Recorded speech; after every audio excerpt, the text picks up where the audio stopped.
এই ভিডিওটিতে একটি রুমের কমপ্লিট হাউস ওয়্যারিং এটা আমরা দেখাবো। তো একটা রুমে দুইটা লাইট, একটা ফ্যান, একটা ফ্রিজের জন্য 3 পিন সকেট ও সুইচ বোর্ড কীভাবে কানেকশন করা হয়, ইন্ডিকেটর, ফিউজ সব কিছু আমরা দেখাবো A to Z। সর্বপ্রথম মেন সুইচ হতে ফেজ নিউট্রাল সার্কিট ব্রেকার নিব। এখানে একটি ডিপি সার্কিট ব্রেকার ব্যবহার করছি।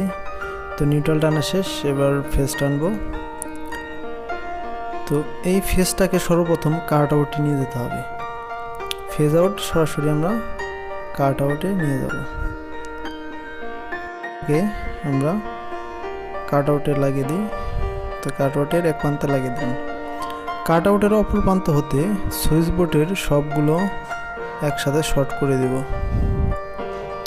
এবং এটা ইন্ডিকেটরের উপরে এক প্রান্ত ফেজ এক প্রান্ত নিউট্রাল করে দেব।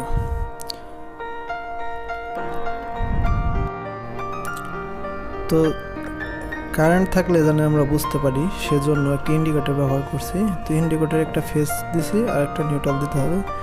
তো অপর প্রান্ত আমরা কি করব, একটা নিউট্রাল সরাসরি ব্রেকার হতে দিয়ে দিব।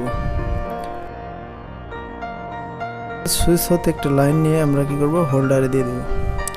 তো হোল্ডারে একটা ফেজ দিছি আর একটা নিউট্রাল দেওয়া প্রয়োজন। তো আরেক প্রান্ত থেকে একটা নিউট্রাল আমরা কি করব, শর্ট করে দেব। তো নিউট্রাল এখন শর্ট করে দিলাম।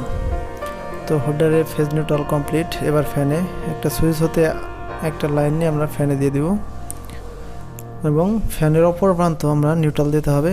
তো নিউট্রাল শর্ট করে হোল্ডারে যেহেতু একটা নিউট্রাল লাগবে, তো ফ্যানের নিউট্রাল, হোল্ডারের নিউট্রাল সব আমরা একসাথে শর্ট করে দেব পরবর্তীতে। তো হোল্ডারে ফেজ দিয়ে দেই। এবার হোল্ডারে ফেজ দিয়ে দিলাম। তো এবার নিউট্রাল কানেকশন করার পালা। ফ্রিজের জন্য 3 পিন MK সকেটে একটা নিউট্রাল দিতে হবে। তো এখানে আমরা নিউট্রাল দিয়ে দিলাম এবং 2 পিন সকেটের জন্য একটা নিউট্রাল দিয়ে দিলাম এবং হোল্ডার ও ফ্যানের নিউট্রালটা আমরা শর্ট করে দেব।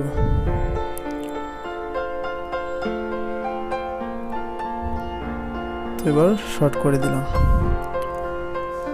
তো MK সকেট এবার ফেজ দিতে হবে। তো ফেজটা আমরা এখান থেকে শর্ট করে দিলাম। ওকে, এই ধরনের আরও ভিডিও পেতে চ্যানেলকে সাবস্ক্রাইব করে পাশে থাকা বেল আইকন প্রেস করে দেবেন। এই চ্যানেলে বেসিক টু অ্যাডভান্স লেভেলের কাজ দেখানো হবে। সো আপনারা যদি ভালো লাগে চ্যানেলটিকে সাবস্ক্রাইব করে রাখতে পারেন।